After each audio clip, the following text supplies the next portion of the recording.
No one expected the human to survive the journey, let alone stand inside the Hall of Ascendant Suns. Elias Mercer felt every stare as he walked forward across the polished obsidian floor. The chamber was vast beyond reason, arched ceilings glowing with living constellations, pillars carved from crystal bones of extinct leviathans, and banners of conquered star systems hanging like frozen fire. This was the political heart of the Volari Dominion, an empire older than humanity's first written language. And he was just a mechanic. Elias had been brought here, in chains only days earlier.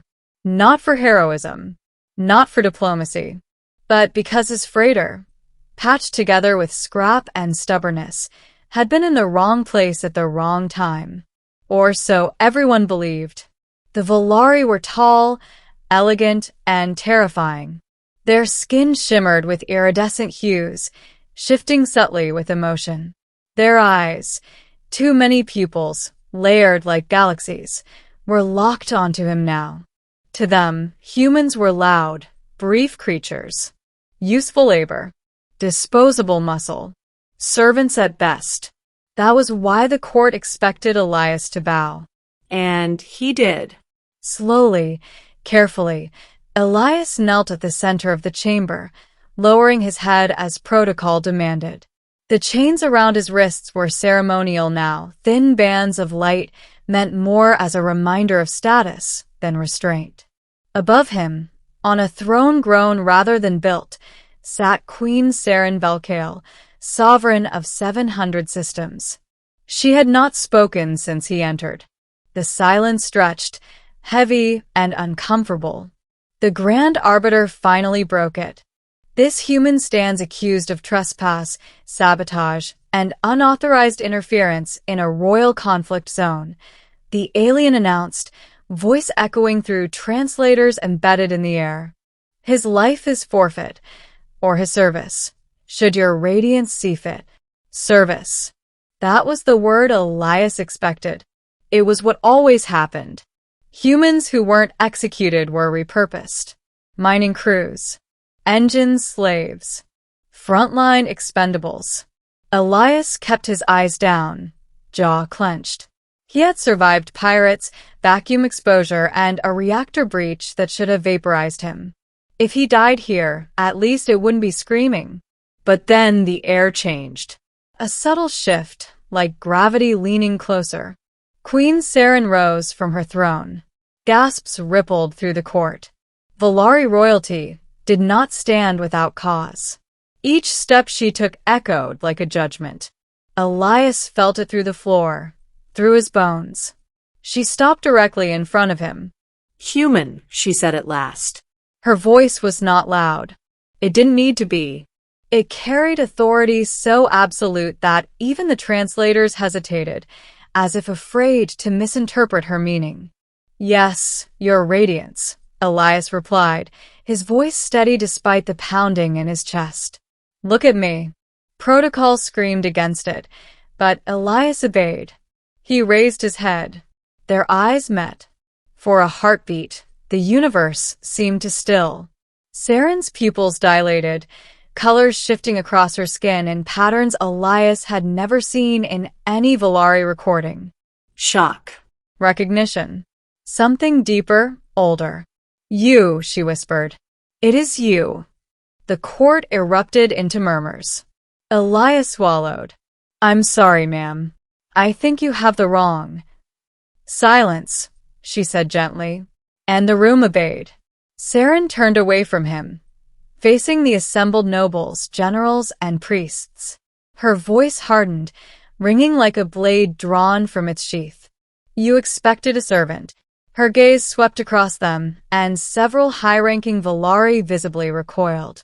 You brought me a husband. The chamber exploded. Shouts. Cries of disbelief. A dozen nobles dropped to their knees in shock. The Grand Arbiter stammered, struggling to regain control. Your radiance. This is impossible. A human cannot. Saren raised one hand. Silence fell again. Absolute and terrifying. By ancient law, she continued, the one who restores the heart of Valaris during the trial of dimming is bound to the throne, regardless of species, regardless of intent. Elias's mind reeled. Heart of Valaris. Trial of dimming. Then memory struck like lightning. The dying station.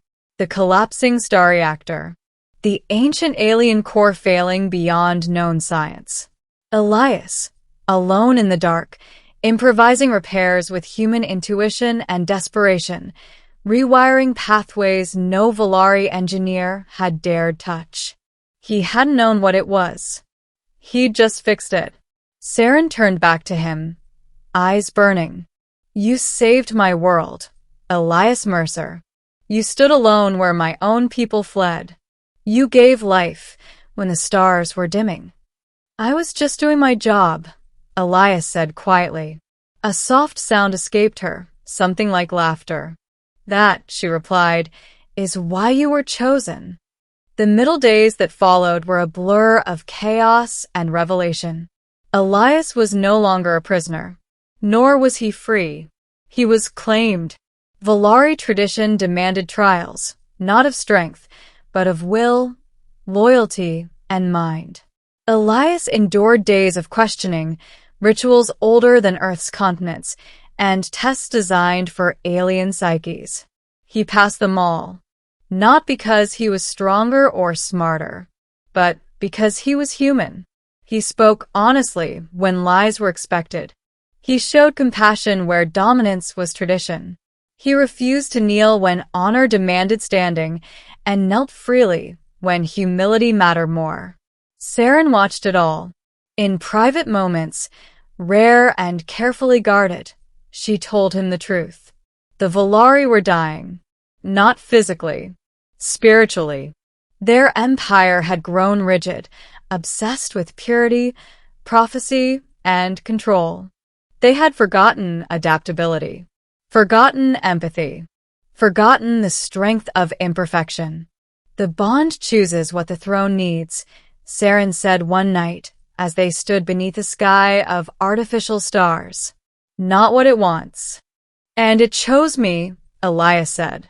It chose humanity, she corrected softly. Resistance came swiftly. Several noble houses attempted assassination.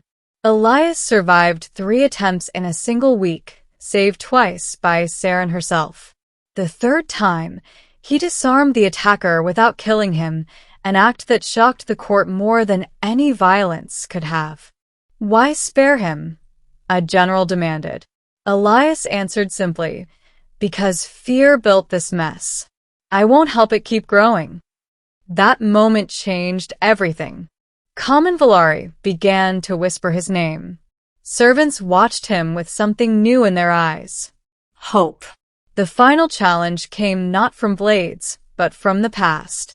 The High Oracle confronted Saren before the court, invoking ancient prophecy. The stars will fall when flesh of chaos binds a throne, she warned. This human will undo us. Saren did not deny it.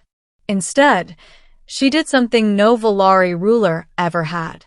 She stepped down from the throne. Gasps echoed like thunder. I will not rule alone, Saren declared.